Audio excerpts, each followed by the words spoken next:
Assalamualaikum warahmatullahi wabarakatuh. Alhamdulillahi rabbil alamin, wal aqibatu lil muttaqin wa la udwana illa 'alal zalimin. Asyhadu an la ilaha illallah iyyahu na'budu wa iyyahu nasta'in, wa asyhadu anna Muhammadar Rasulullah shadiqul wa'dil amin.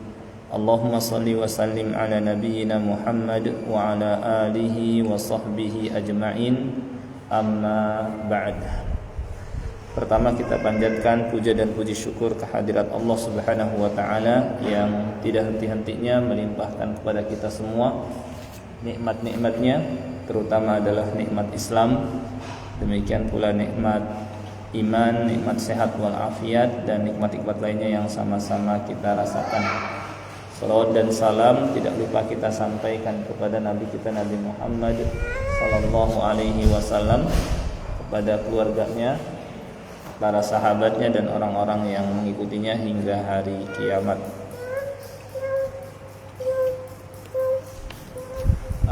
Seperti biasa pada Rabu pekan kedua kita mempelajari Bulughul Maram, yakni syarahnya Tawdihul Ahkam, dan kita sekarang sudah memasuki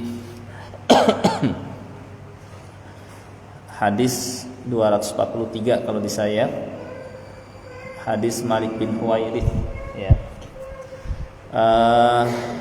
Kemarin kan tentang doa duduk antara dua sujud ya Bu ya, betul kan ya? Berarti sekarang tentang ya bagaimana terkait bangun dari sujud pada rakaat yang kedua ya, pada rakaat yang ketiga atau yang ganjil, atau pertama dan ketiga ya. Hadis Malik bin Huwairits ya. Baik, saya bacakan dulu. An Malik bin Huwairits radhiyallahu anhu, dari Malik bin Huwairits radhiyallahu anhu, annahu ra'an Nabiy sallallahu alaihi wasallam, bahwa ia Malik bin Huwairits melihat Nabi sallallahu alaihi wasallam salat, yusolli salat. Fa idza kana fi witrin min salatihi, ketika berada pada rakaat yang ganjil dari salatnya, salat 1, 3, lam yanhad, beliau tidak langsung bangun, hatta yastawiya qa'idan, sampai betul-betul duduk dulu ya. Rawahul Bukhari, hadis riwayat Bukhari. Kira-kira hadis ini menerangkan tentang apa Bu?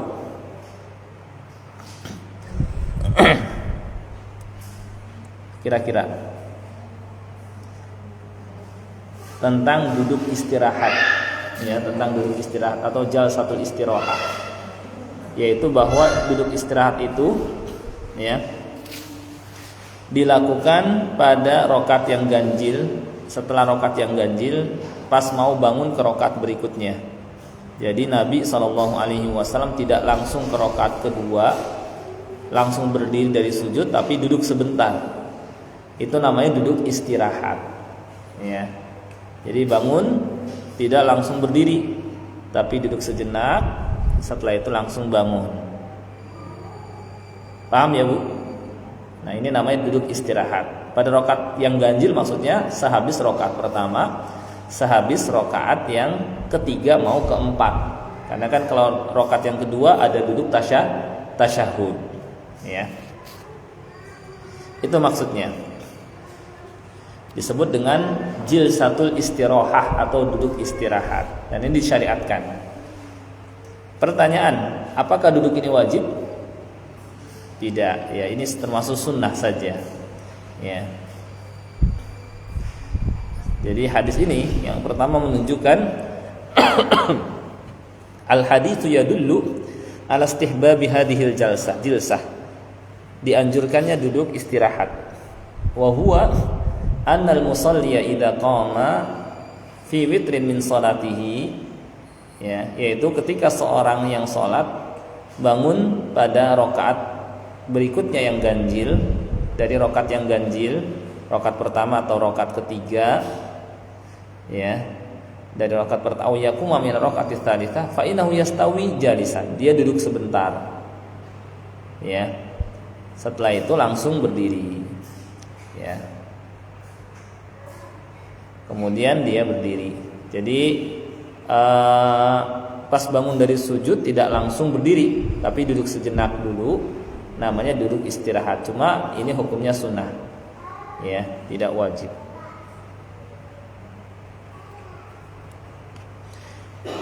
Yang kedua, kenapa disebut duduk istirahat? Istirahat itu dari bahasa Arab, artinya cari rehat, cari istirahat, istirahah. Ya.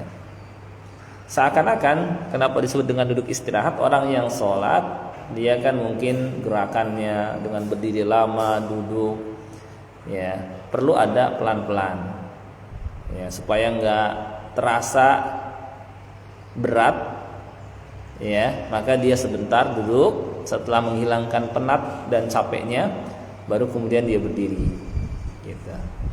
Nah, ini bagaimana dalam sholat pun ada istilahnya sikap yang menunjukkan bahwa nggak buru-buru, ya, pelan-pelan. Ketika sudah siap baru kemudian berdiri, namanya duduk istirahat. Jadi kenapa adanya duduk istirahat? Supaya nggak terlalu kalau langsung pindah posisi kan terasa berat. Khawatirnya orang yang sholat kecapean, maka ada duduk istirahat, setelah itu bangun. Duduk istirahat pada rakaat yang ganjil, setelah rakaat yang ganjil 1 atau 3. Yang ketiga,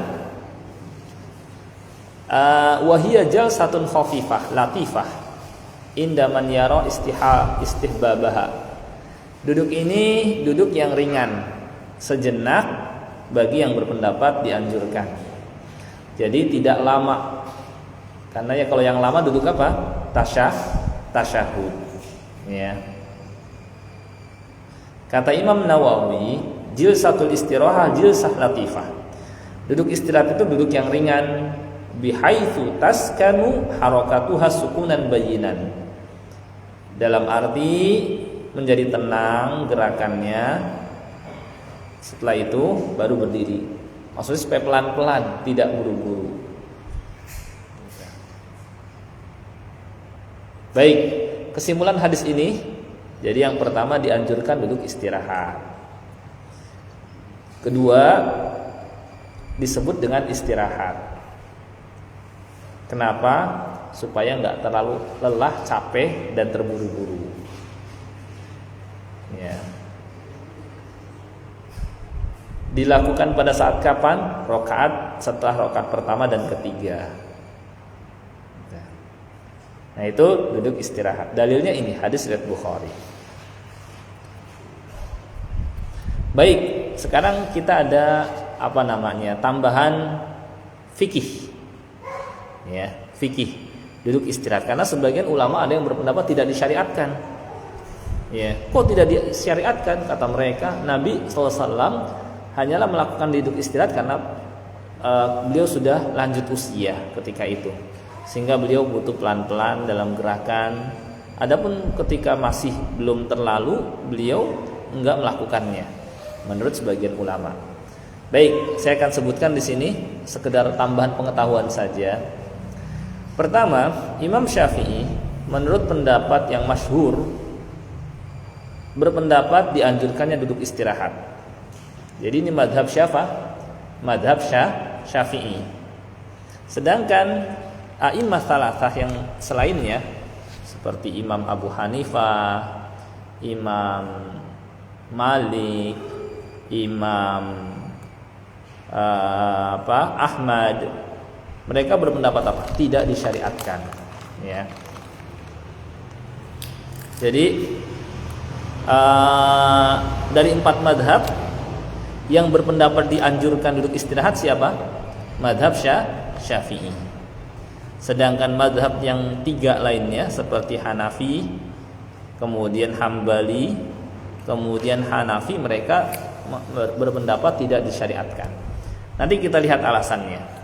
Kalau madhab Syafi'i, alasannya hadis yang disebutkan di sini tadi, hadis riwayat Bukhari yang menyebutkan Nabi Sallallahu Alaihi Wasallam ketika berada pada rakaat yang ganjil, beliau tidak langsung berdiri sampai betul-betul duduk dulu.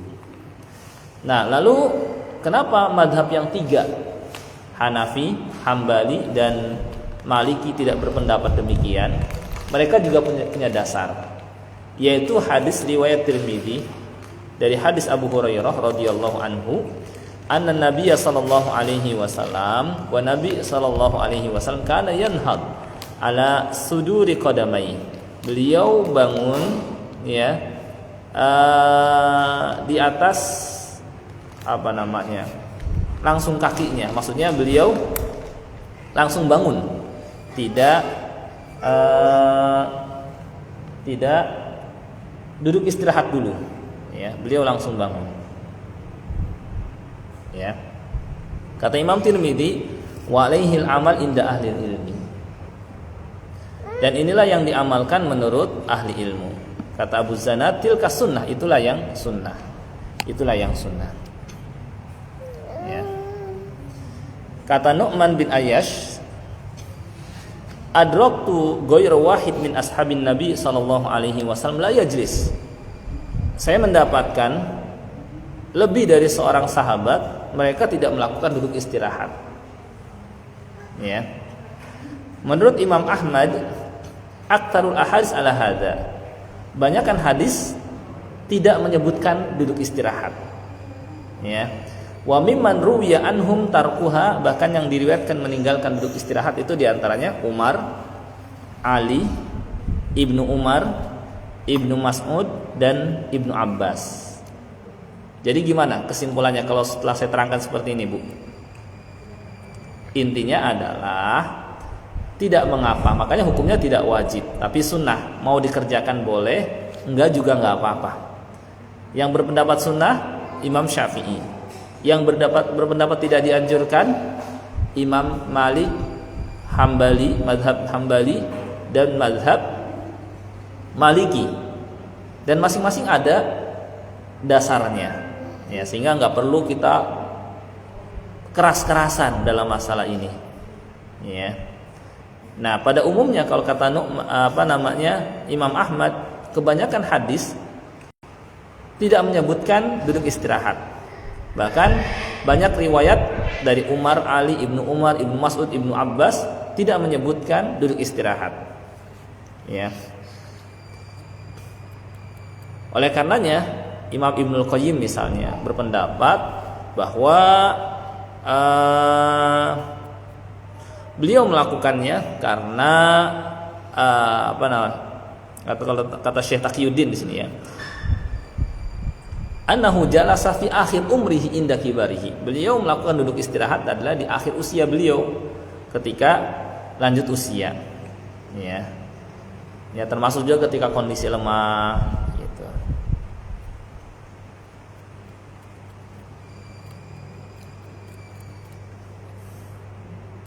Makanya kata Syekh Muhammad bin Ibrahim Al-Syekh yang masyhur dari madhab Hambali bahwa duduk istirahat itu tidak disyariatkan. Ini hanyalah karena sebab tertentu saja yang tidak rutin, ya.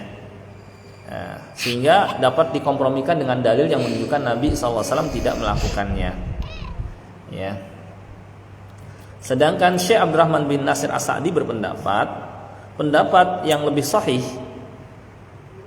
ya.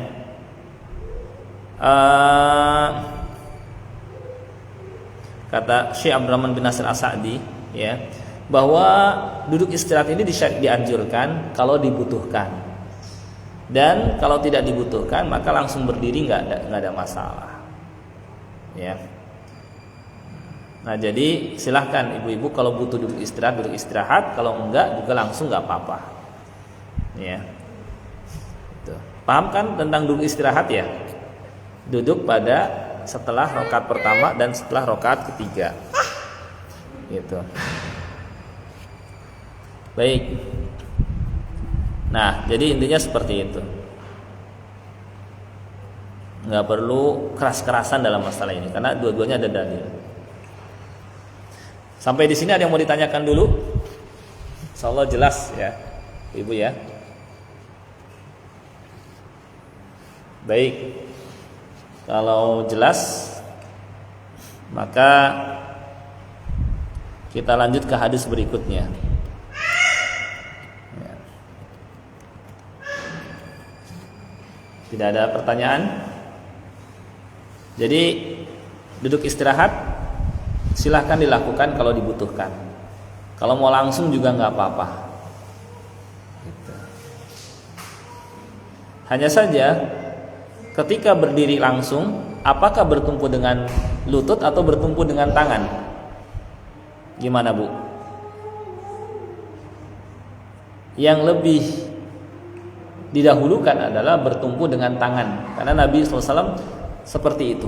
Jadi ketika bangun bertumpu dengan tangan daripada bertumpu dengan lutut. Ya. Adapun untuk duduk istirahat boleh duduk, boleh juga langsung berdiri. Karena umumnya riwayat dari Ibnu Umar, dari dari Umar, dari Ali, kemudian juga dari Ibnu Mas, dari Ibnu Abbas pada umumnya tidak menyebutkan demikian. Ya. Baik, alhamdulillah, insyaallah paham ya. Bahkan sebagian ulama berpendapat Nabi SAW seperti Syekh Taqiyuddin berpendapat beliau melakukan demikian hanyalah di akhir-akhir usia beliau. Ya. Dan yang rajih dalam hal ini kalau kata Syekh Abdurrahman bin Nasir As-Sa'di, penulis kitab tafsir Taisirul Kalimir Rahman fi Tafsir Kalamil Mannan, adalah kalau perlu untuk duduk istirahat maka itu dianjurkan. Kalau tidak dibutuhkan maka langsung berdiri. Ya, jelas ya insyaallah ya Bu ya. Baik, kalau sudah jelas maka kita ke hadis berikutnya. An Anas radhiyallahu anhu anna Nabiyya sallallahu alaihi wasallam qanata syahran ba'da ruku'. Yad'u ala ahya min ahya'il Arab tsumma tarakah. Muttafaqun alaihi. Dari Anas radhiyallahu anhu bahwa Nabi sallallahu alaihi wasallam ya, beliau melakukan kunut sebulan setelah ruku'. Beliau mendoakan keburukan kepada beberapa suku dari suku-suku bangsa Arab. Setelah itu beliau meninggalkannya. Muttafaqun alaihi, hadis riwayat Bukhari dan Muslim. Kira-kira ini kunut apa Bu? Kunut apa kira-kira? Kunut nazilah ya, yang dilakukan ketika ada musibah yang menimpa kaum muslimin. Kaum muslimin dianiaya. Maka disyariatkan kunut nazilah ya, tapi tidak seterusnya, hanya sampai beberapa waktu, sebagaimana Nabi SAW hanya sampai sebulan saja, setelah itu meninggalkan ya. Wali Ahmad wa Daruqutni nahwuhu min wajhin akhar, juga diriwayatkan oleh Ahmad, Daruqutni ya, yang sama seperti itu cuma dari jalan yang lain. Wazada, namun ada tambahan. Wa amma fis subuh, adapun pada salat subuh, falam yazal yaknutu hatta faraqad dunya, maka Nabi SAW terus berkunut sampai beliau meninggal dunia. Nanti kita akan lihat takhrij hadisnya. Hadis ini sahih atau tidak. Kalau tadi yang pertama sampai sebulan penuh itu hadis riwayat Bukhari Muslim, udah jelas kesahihannya. Adapun yang kedua ini tambahan dalam riwayat lain ya. Nah, kita akan lihat darajatul hadis. Ziyadatu Ahmad wa Daruqutni sahahahuma al-Hakim ya. Tambahan Ahmad dan Daruqutni memang disahihkan oleh Hakim ya, tetapi sudah maklum Hakim ini agak mutasahil, menggampangkan dalam mensahihkan. Wa mala Ibnu Daqiqil Id ila tashihiha, bahkan Ibnu Daqiqil Id sampai cenderung juga mensahihkannya. Akan tetapi kalau diteliti fi sanadiha Isa ibnu Mahan, dalam sanadnya terdapat rawi bernama Isa bin Mahan, wa huwa sayyi'ul hifdz, yang hafalannya buruk gitu ya. Juga ada rawi bernama Rabi bin Anas, walahu auham, yang sering keliru Wal mi'wal fil jam' bain ahaditsil qunut huwa ma sayati an Ibnu Qayyim. Dan nanti pembahasan rincian bagaimana mengkompromikan hadis ini dengan hadis sebelumnya ada diterangkan oleh Ibnu Qayyim yang akan diterangkan nanti. Ya. Baik, jadi tambahan Ahmad Daruqutni ya. Wa Nabi SAW untuk subuh terus menerus kunut, maka dapat dikatakan hadisnya tidak sahih. Karena rawinya bernama Isa bin Mahan buruk hafalan. Ya. Sedangkan Rabi bin Anas juga punya anggapan-anggapan yang keliru. Ya. Baik, sekarang kita bahas mufradat kosakata hadis. Qanata yakni kunut. Kunut ini bisa dikatakan 10 arti. Punya beberapa arti. Namanya isim mustarok, lafaz yang mengandung banyak arti. Bisa juga lama berdiri itu pun kunut. Bisa juga doa setelah i'tidal itu pun kunut. Khusyuk juga kunut, wa qumu lillahi qanitin. Maka kita tetapkan arti yang sesuai dengan siaknya, susunannya. Tetapi kalau di hadis ini, kunut di hadis ini adalah doa yang dilakukan setelah bangun dari ruku. Ya. Itu.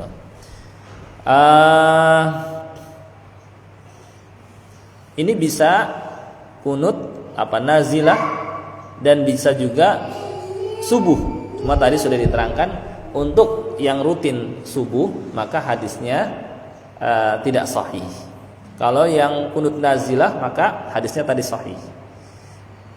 Kemudian ala ahya minal Arab, mendoakan keburukan untuk sebagian suku Arab, yakni doa kunutnya menunjukkan bahwa untuk kunut nazilah doanya menyesuaikan kondisi. Tidak selalu misalnya Allahumma hdini fiman hadait wa afini fiman afait wa tawallani fiman tawallait, tetapi menyesuaikan kondisi.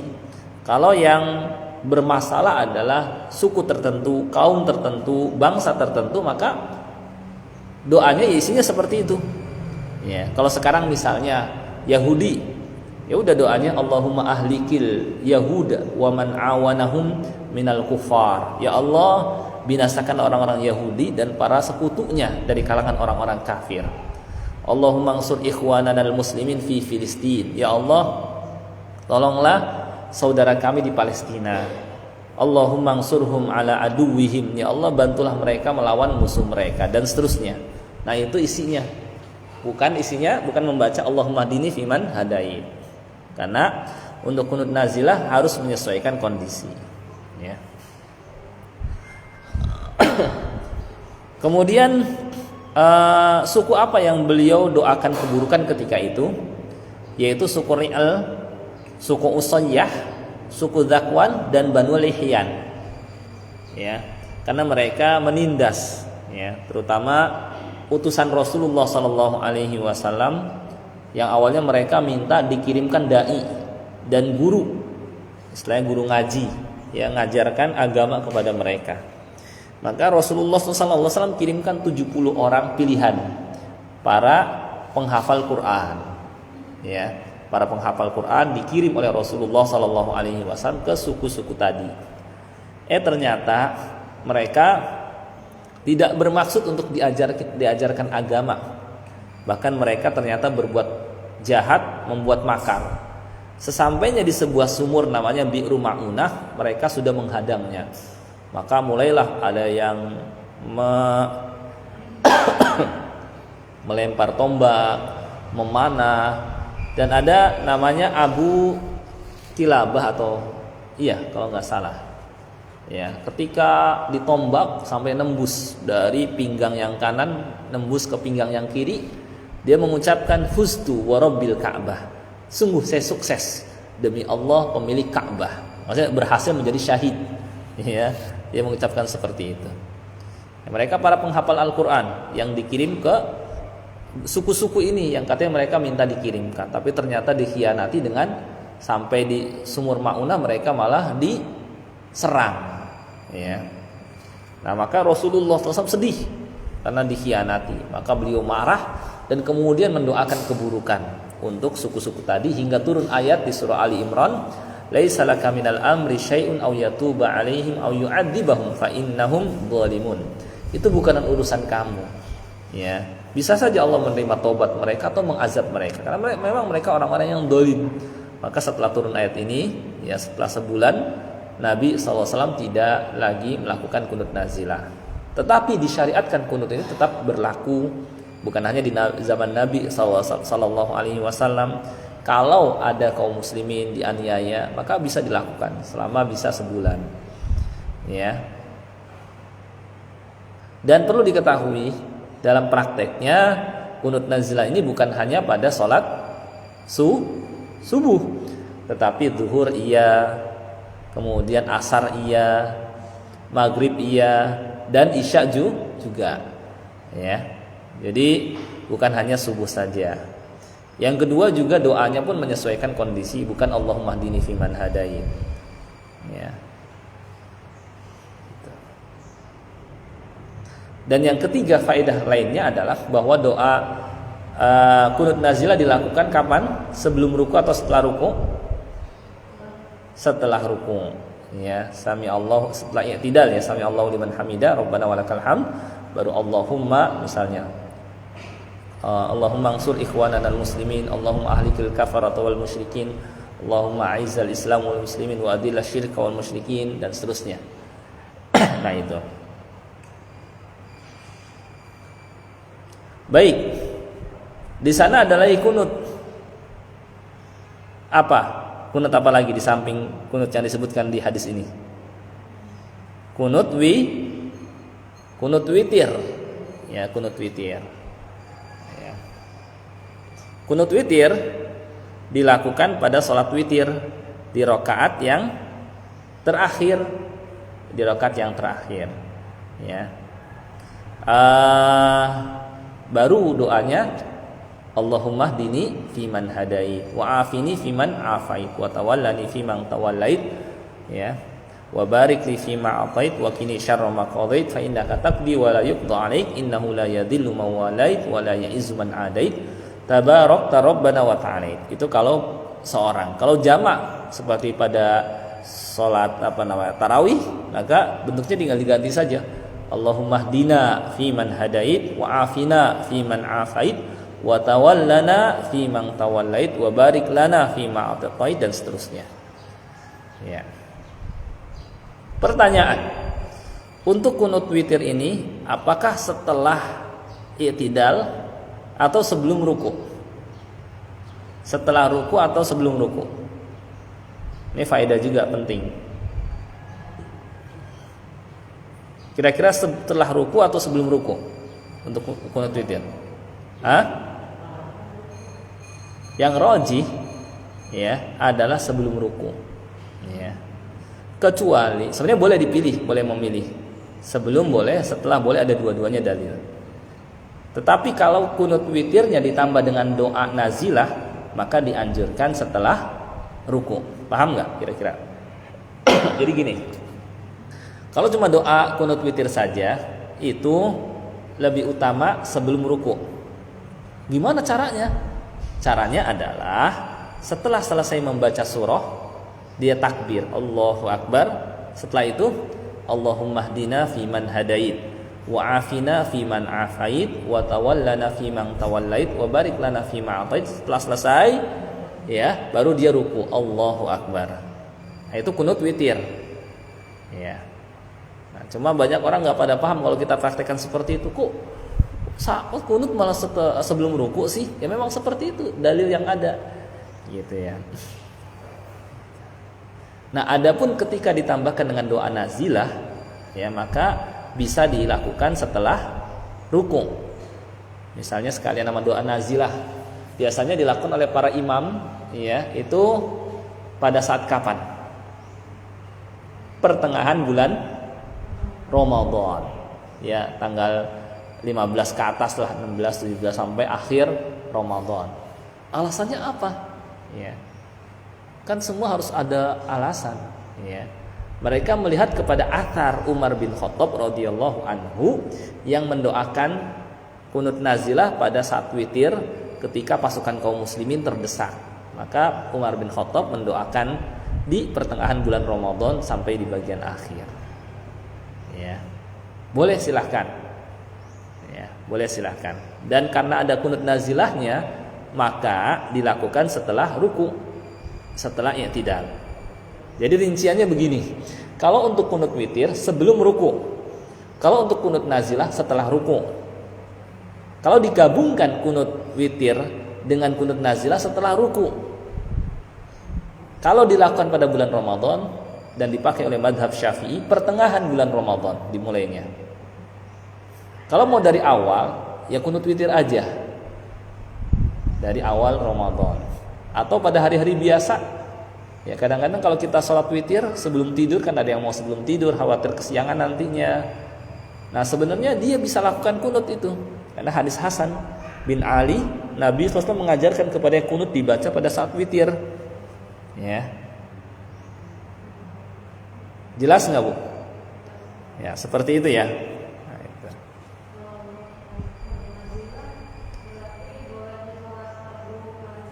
Iya betul, subuh, zuhur, asar, maghrib, isya. Cuma bukan di Jumat. Nah, gitu ya. Kemudian apalagi bacaannya pun bukan Allahumma hdina fiman hadait, tetapi menyesuaikan kondisi. Gitu.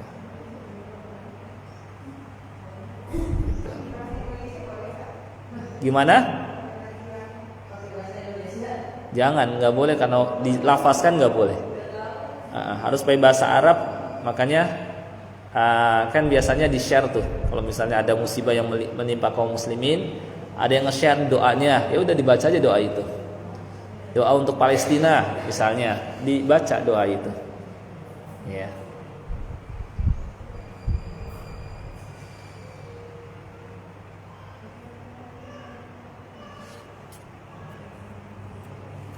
Ada yang mau ditanyakan?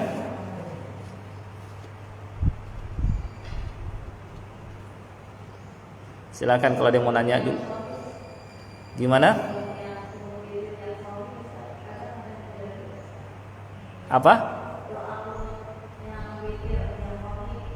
Itu Allahumma hdini fiman hadait wa afini fiman afait. Itu bukan kunut subuh sebenarnya dibaca, tetapi pada saat witir. Itu yang sahih.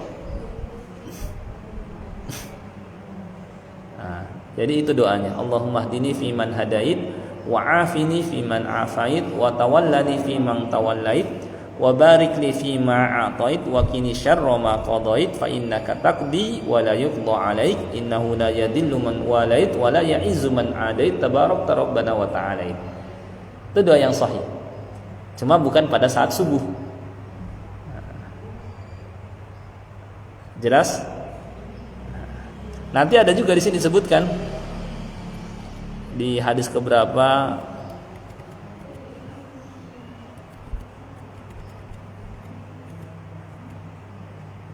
nah nanti coba lihat, dibuka ke hadis keberapa ini, dari hadis yang ini ditambahkan, dibuka hadis sampai ke, ini kan satu yang anggap dari 244 ini hadis yang pertama, tambahkan 1, 2, 3, 4.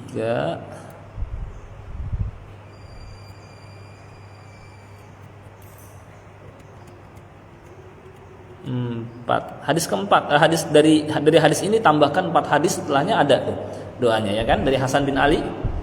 Ada enggak? Ya, coba ditambahkan 4 hadis setelah ini.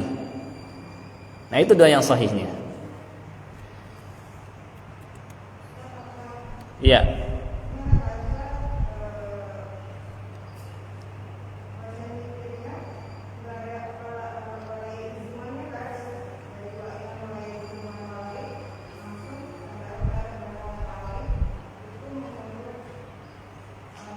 Lima imam ahli hadis. Betul. Betul. Tapi dalam riwayat Tabrani dan Baihaqi ada tambahan wala ya'izu man adait. Nah itu. Bahkan dalam riwayat Nasai ada tambahan wa sallallahu taala 'alan nabi. Gitu ya. Di sini disebutkan, makanya Al-Hafidz Ibnu Hajar ini Masya Allah, meskipun hadisnya ini istilahnya pendek-pendek, singkat, ya, tetapi dipilah-pilih yang memang dibutuhkan dalam berdalil. Ya, ada di sini, ya.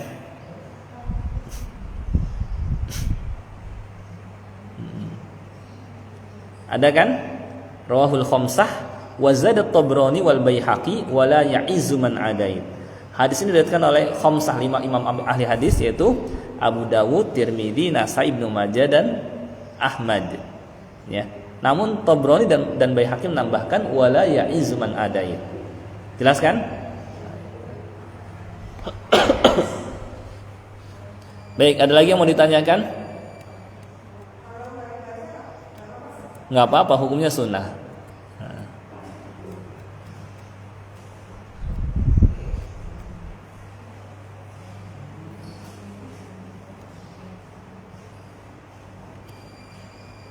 Tidak ada, kita lanjut ke hadis berikutnya. Ya. Wa an Anas radhiyallahu anhu, dari Anas radhiyallahu anhu, anna Nabiy sallallahu alaihi wasallam, wa Nabi sallallahu alaihi wasallam kana la yaqnut illa idza da'a liqaumin au da'a ala qaumin. Nabi sallallahu alaihi wasallam tidak melakukan kunut kecuali apabila mendoakan kebaikan kepada satu kaum atau mendoakan keburukan kepada satu kaum. Shahahahu Ibnu Huzaimah, disahihkan oleh Ibnu Huzaimah. Kira-kira ini kunut apa? Nazilah, betul. Kunut nazilah ini. Dan hadis ini menetapkan apa? Tidak ada kunut kecuali kunut nazilah. Jadi tidak ada kunut subuh. Ya. Ya. Yang ada kunut nazilah dan kunut witir, itu ya. Ya, kalau di Saudi ini termasuk mazhab Hambali, itu enggak ada kunut subuh di sana. Ya, tetapi mazhab Syafi'i kunut subuh. Karena beberapa riwayat yang tadi diantaranya, ya. Adapun dalam subuh maka Nabi SAW selalu kunut sampai meninggal dunia, ya. Tapi hadis ini dhaif sebenarnya. Dan lagi melihat beberapa lafaz ada kata-kata kunut dalam sebuah riwayat, ya. Kalau madhab Syafi'i, memang madhab Syafi'i pada umumnya Masya Allah bagus sekali. Maksudnya Imam Syafi'i sering menggabungkan beberapa riwayat.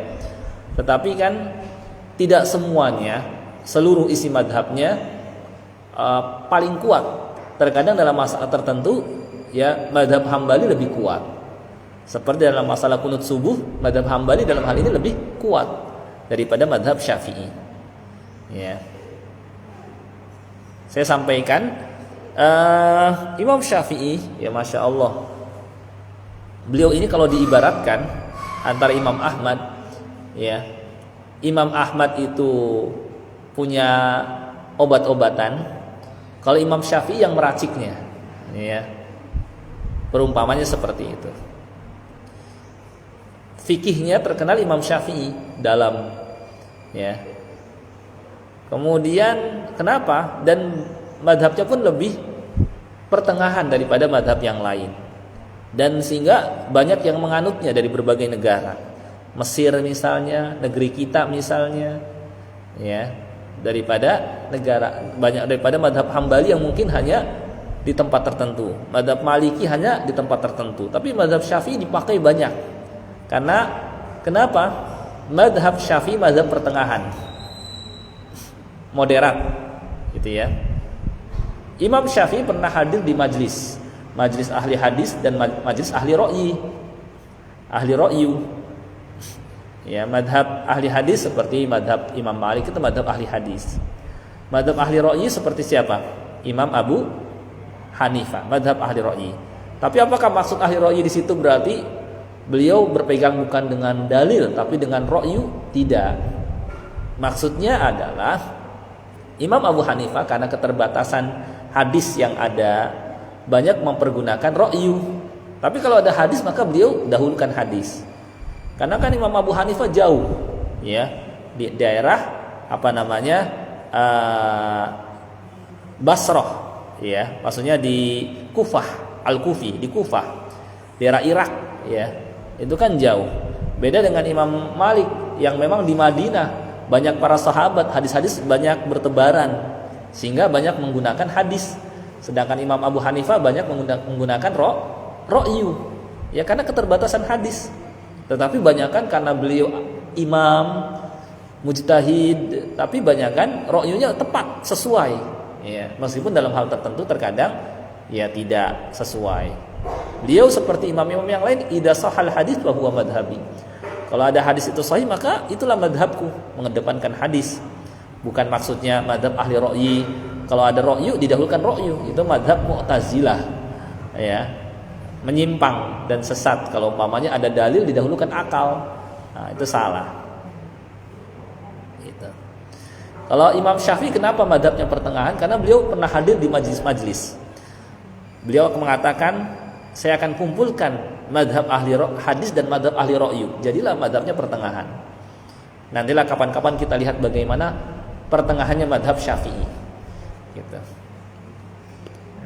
Nah, tetapi orang-orang kita, ya, kebanyakan apa? Mengaku madhab Syafi'i, tidak mempelajari seperti apa isi madhab Syafi'i. Contoh apa? Ya, orang kita ngadakan, ya, setelah meninggal, ya, tahlilan, ya, yasinan.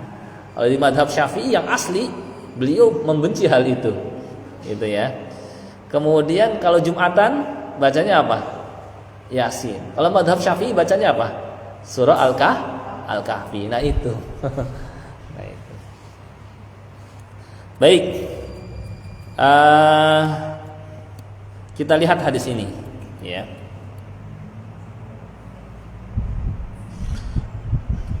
Hadis Anas radhiyallahu anhu menetapkan kunut nazilah. Wa Nabi SAW tidaklah melakukan kunut kecuali kalau mendoakan kebaikan atau mendoakan keburukan kepada satu kaum. Disahihkan oleh Ibnu Huzaimah. Ibnul Qayyim rahimahullah dalam Zadul Ma'ad menyatakan, ahadis Anas fil kunut kulluha sihah.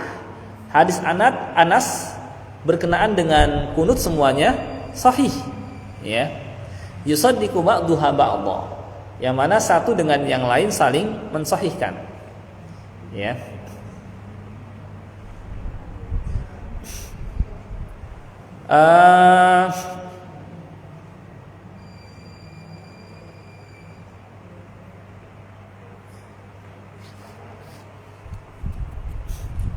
Jadi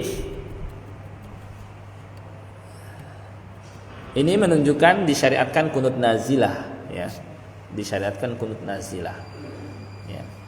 Sedangkan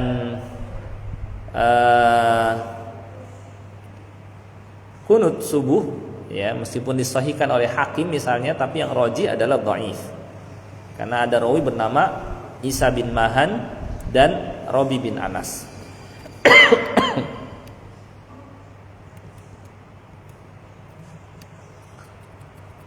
Dalil yang menunjukkan bahwa tidak adanya kunut subuh,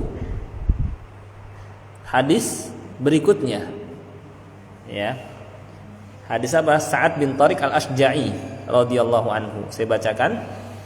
Qal, katanya, qultu li abi, aku pernah bertanya kepada ayahku, ya, yakni Tariq al-Ashja'i. Ya abati, wahai ayah, innaka qad shalaita khalfa Rasulillah sallallahu alaihi wasallam. Engkau kan salat di belakang Rasulullah sallallahu alaihi wasallam. Wa Abi Bakar, Abu Bakar, wa Umar, wa Utsman, wa Ali dan Ali. Afakanu yaqnutuna fil fajr? Apakah mereka melakukan kunut di saat salat subuh? Nah. Qal, kata Tariq al-Ashja'i, ay bunayya muhdath.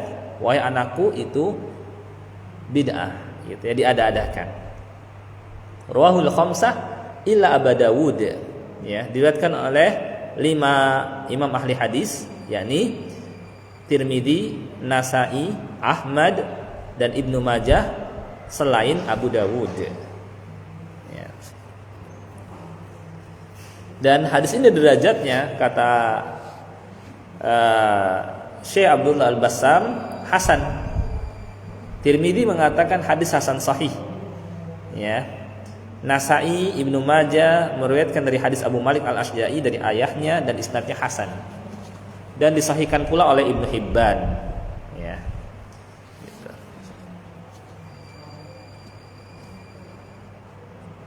Baik, kemudian perkataan muhdats, yakni mukhtara' wa mubtada fid din, diada-adakan atau diistilahkan dengan bid'ah dalam agama yang tidak ada dalam syariat. Ya.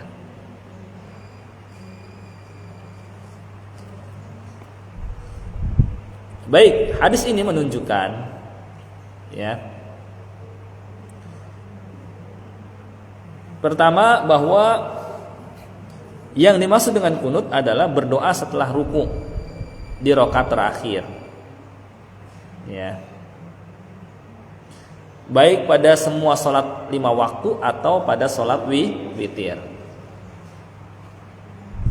Jadi kunut adalah doa di rakaat terakhir setelah ruku di sholat 5 waktu seluruhnya. Itulah kunut nazilah. Dan di sholat witir.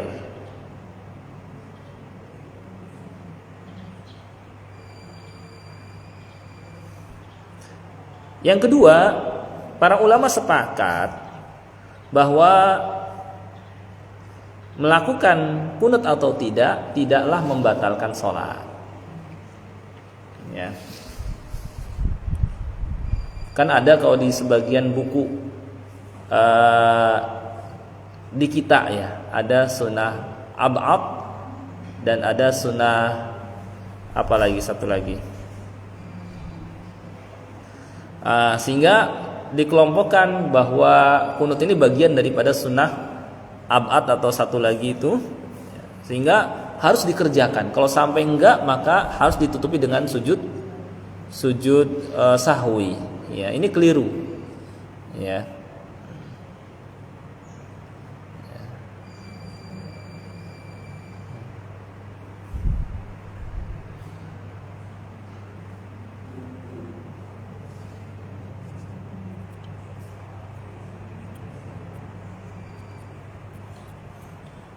Dan orang-orang yang mempelajari fikih itu paham sebenarnya, ya.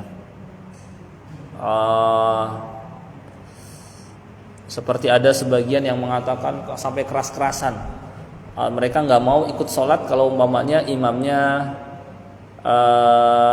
nggak kunut, ya. Akhirnya cari tempat yang imamnya kunut subuh, ya, memisahkan diri. Kemudian kalau mereka sebagai pengurusnya, mereka nyuruh kepada yang jadi imam harus kunut, ya. Nah, ini tidak paham fikih orang yang seperti ini. Ya, padahal sudah maklum dalam kitab-kitab fikih. Enggak ada yang mengatakan itu wajib. Maksudnya ini harus dikerjakan. Ya, kalau enggak maka batal, enggak. Gitu.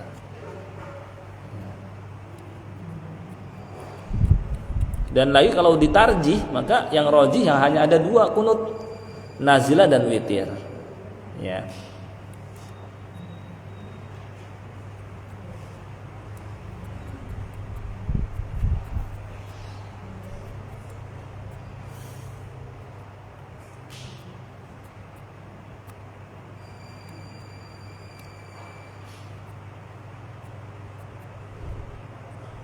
Kemudian hadis yang sebelumnya bahwa Nabi SAW melakukan kunut pada sholat yang 5 waktu dalam sebulan, mendoakan keburukan ke beberapa suku bangsa Arab, yakni mereka adalah Ri'al, Usayyah, Banu Lihyan, dan ini disebutkan dalam Sahihain. Adapun tambahan Daruqutni, ya, bahwa beliau selalu berkunut sampai meninggal dunia, maka ini dalam ilmu hadis namanya syadz. Syadz itu menyelisihi riwayat yang lebih kuat. Di Sahih Bukhari dan Muslim cuma sebulan, kok ini sampai meninggal? Nah, itu ya, bertentangan. Maka mana yang dipakai? Ya yang kuat. Yang kuat di Sahih Bukhari dan Muslim. Kemudian diperkuat oleh hadis Anas bahwa Nabi SAW tidaklah kunut kecuali ketika mendoakan kebaikan bagi satu kaum atau mendoakan keburukan bagi satu kaum. Ya, beliau mendoakan kebaikan untuk mereka yang tertindas dan mendoakan keburukan kepada orang-orang yang menindas. Kemudian diperkuat juga dengan tidak ada kunut subuh hadis Tariq al-Asja'i. Wa Nabi SAW pernah bahwa Tariq al-Asja'i pernah salat bersama Nabi SAW dan Khulafa Rasyidin yang 4, Abu Bakar, Umar, Utsman dan Ali. Mereka tidak melakukan kunut pada saat salat subuh. Gitu ya.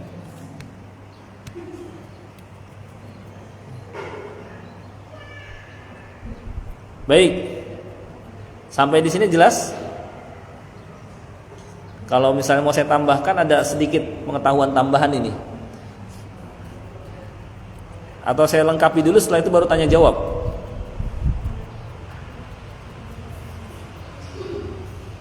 Kalau mau saya lengkapi dulu dengan berbagai macam tambahan, baru setelah itu kita tanya jawab. Lengkapi dulu aja ya. Jadi maksud saya tambahkan ini bukan disebutkan ada khilaf, bukan supaya kita bisa pusing nantinya, tapi minimal kita mengetahui alasan masing-masing madhab. Kenapa kok begini, gitu. Kenapa kok begitu, ya. Sehingga dalam masalah khilaf kita toleransi istilahnya, saling menghargai, gitu, ya. Nah, jadi jangan sampai salah kaprah toleransi dalam masalah akidah juga. Nah, ini salah. Ya, kayak kemarin itu toleransi masalah akidah, ini salah. Boleh toleransi dalam masalah ya istilahnya khilafiyah. Tapi perlu digarisbawahi khilaf yang mana dulu. Kalau yang enggak ada dalilnya enggak bisa. Ini ada dalil, ini enggak ada dalil. Oh, jangan saling menyalahkan lah. Kayak gitu. Ya kalau enggak ada dalil ya keliru. Ya. Antara yang misalnya selamatan kematian dengan yang tidak, yang tahlilan dengan yang tidak, yang apalagi. Nah itu kan satu ada dalil, satu nggak ada dalil. Itu bukan masalah khilafiyah namanya. Kalau khilafiyah masih ada dalil dan alasan. Nah, maka dalam hal ini kita toleransi. Contoh masalah khilafiyah, bangun dari ruku apa tangan sedekap atau ke bawah? Khilafiyah itu. Syekh Al-Albani berpendapat irsal, tangan ke bawah. Syekh bin Baz berpendapat kembali lagi tangan ke seperti semula, gitu. Masing-masing ada alasannya, ya. Kenapa kok timbul perbedaan pendapat itu? Karena ketidaktegasan dalil, ya. Dalil yang tegas tidak ada yang menyatakan setelah Nabi SAW bangun dari ruku, beliau i'tidalnya tangannya ke bawah, atau beliau sedekap kembali. Masing-masing berpendapat dengan isyarat-isyarat yang kayaknya ditunjukkan oleh hadis itu. Sehingga dari sinilah timbulnya perbedaan. Dalam hal ini kita nggak boleh keras-kerasan karena mengandung kemungkinan, gitu. Baik, sekarang kita membahas khilafiyah. Bukan untuk bikin pusing, tapi minimal kita jadi menghargai. Ya. Ajma'al ulama'u ala istihbabil qunut fil jumlah. Para ulama sepakat berpendapat dianjurkannya kunut secara garis besar, ya. Akan tapi mereka berbeda pendapat kapan, ya, pada saat kapan dilakukan kunut, sehingga timbul beberapa madhab. Madhab Hanafiyah, mereka berpendapat bahwa kunut hanya disyariatkan pada sholat witir saja. Madhab siapa? Hanafiyah. Dalilnya hadis Hasan bin Ali yang nanti kita akan lihat insyaallah. Madhab Hanabilah juga sama, disyariatkan hanya pada sholat witir saja. Madhab Malikiyah dan Syafi'iyah dianjurkan pada sholat subuh, ya.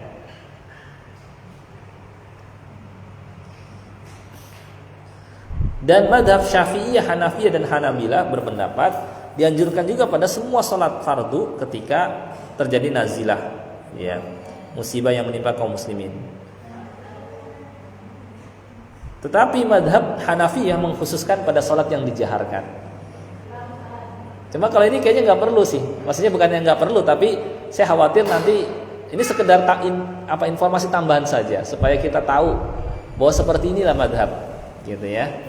Karena kalau dicatat nantinya malah, kalau mau dicatat nggak jadi masalah sebenarnya, tapi panjang nantinya. Gitu. Kalau yang tadi aja mungkin fikih hadisnya sudah, gitu ya. Jadi gini, kalau Hanafiyah berpendapat kunut itu hanya pada salat witir, juga Hanabilah. Hanabilah itu Hambali. Kalau Syafi'i ya di salat subuh juga. Kemudian yang mereka semua pada berpendapat kunut, yaitu pada saat nazilah. Itu Syafi'i, Hanafi, Hanabilah sepakat disyariatkan pada semua salat, subuh, duhur, asar, maghrib, isya. Tapi Hanafiyah berpendapat hanya pada sholat yang dijaharkan saja. Berarti subuh, maghrib, dan isya.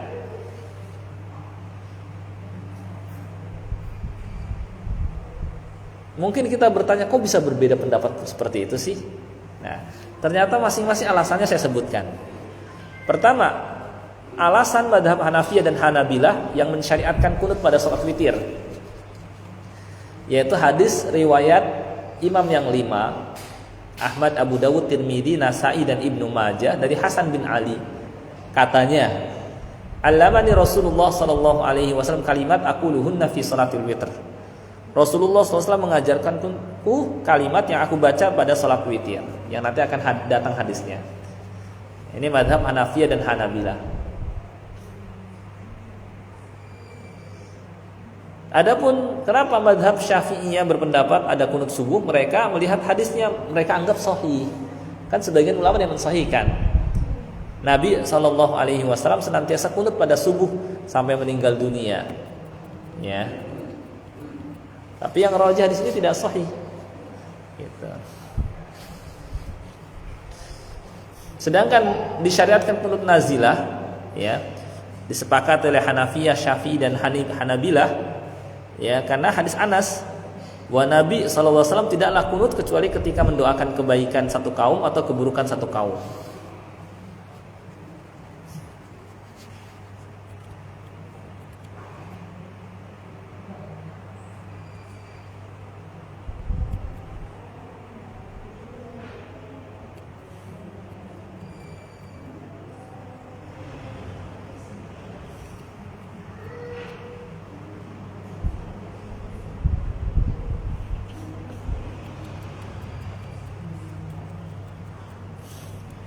Sebagai kalimat penutup dari Syekhul Islam, kata beliau, la yaknut fi ghairil witr. Wa Nabi SAW tidaklah kunut selain pada salat witir. Illa an tanzila bil muslimina nazilah, kecuali ketika ada musibah yang menimpa kaum muslimin. Fayaqnutu kullu musallin fi jami'is shalawat. Maka ketika ada musibah atau nazilah, beliau kunut, ya, seorang yang sholat pada semua sholat, subuh, duhur, asar, maghrib, dan isya. Lakinnahu fil fajri wal maghrib akad. Akan tetapi untuk sholat subuh dan maghrib lebih ditekankan lagi. Ya. Wa man tadabbara sunnah. Ya, maksudnya ketika untuk kunut nazilah. Karena kan sholat jahriyah.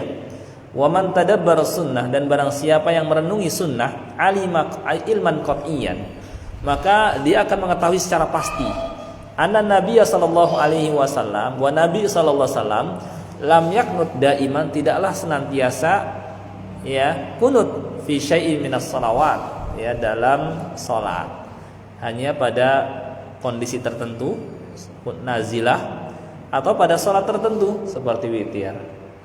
Itu, ya. Baik, saya kira ini yang bisa kita pelajari dari hadis Sa'ad bin Tariq al-Ashja'i, ya, dan sedikit khilaf di kalangan ulama. Mudah-mudahan bisa dipahami. Untuk selanjutnya mungkin kita adakan tanya jawab, silakan kalau ada yang mau ditanyakan.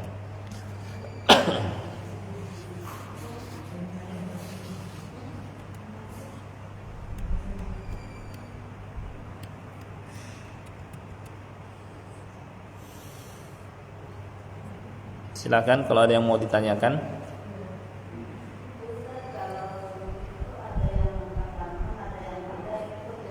Ya, betul. Yang sunnah adalah ngangkat tangan. Ya, berdasarkan riwayat Baihaqi, ya ini bahwa kunut itu ngangkat tangan. Tetapi tidak disyariatkan ngusap muka setelahnya. Nah, jadi ngangkat tangan iya, tetapi tanpa mengusap muka. Ya. Jelas kan? Ya. Jadi tetap ngangkat tangan. Nah, mungkin ada soal lain. Kalau kunutnya kunut subuh gimana tuh? Kita ikutan ngangkat tangan atau tidak? Nah, ini khilaf juga di kalangan ulama. Sebagian ulama seperti Syekh Muhammad bin Shalih Al-Utsaimin berpendapat ya ikut aja. Karena imam itu kan dijadikan untuk diikuti. Jadi nggak apa-apa ikutan kunut gitu. Yang lain berpendapat ya nggak usah kunut, tangan ke bawah juga nggak apa-apa. Yang penting kita nggak duluin sujud gitu. Ya, kan nggak selamanya harus diikuti gerakan imam.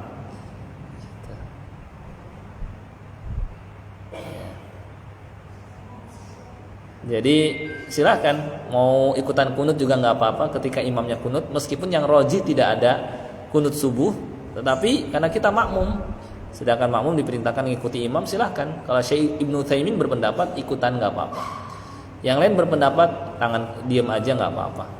Silahkan pilih yang nyaman buat kita. Ada lagi?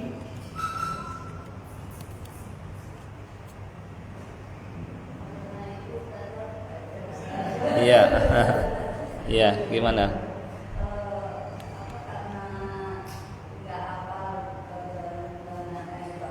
Doa. Kalau nggak hafal nggak usah dibaca, nggak apa-apa, langsung sujud nggak apa-apa. Nah, karena kan harus pakai bahasa Arab. Nah, nggak bisa dengan bahasa Indonesia. Ya. Sama seperti ketika sujud, kalau mau dilafazkan harus bahasa Arab dan bahasa Indonesia. Kalau pakai bahasa Indonesia diam aja dalam hati.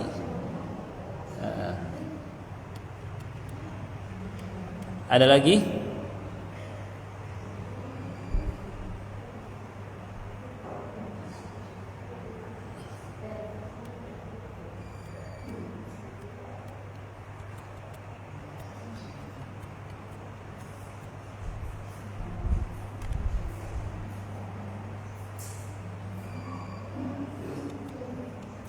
Silakan kalau ada lagi.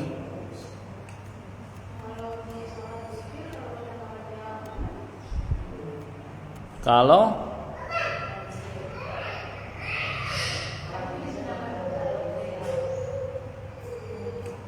gimana kalau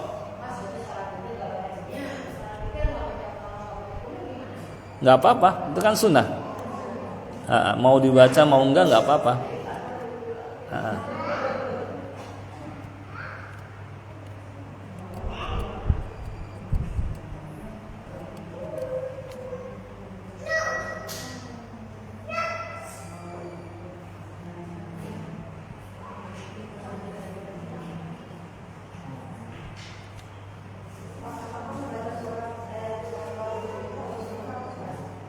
Gimana kalau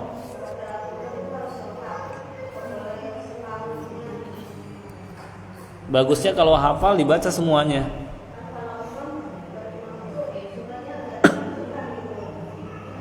Nah, itu sebenarnya membatasi sampai pada kalimat tertentu, kemudian dia nggak ada contohnya seperti itu. Banyak kan ya apa namanya, mengada-ada kalau seperti itu.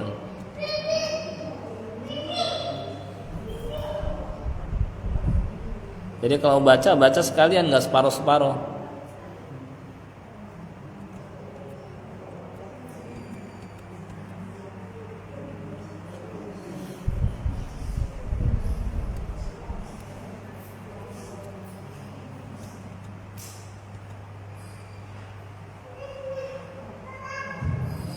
Silakan kalau ada lagi.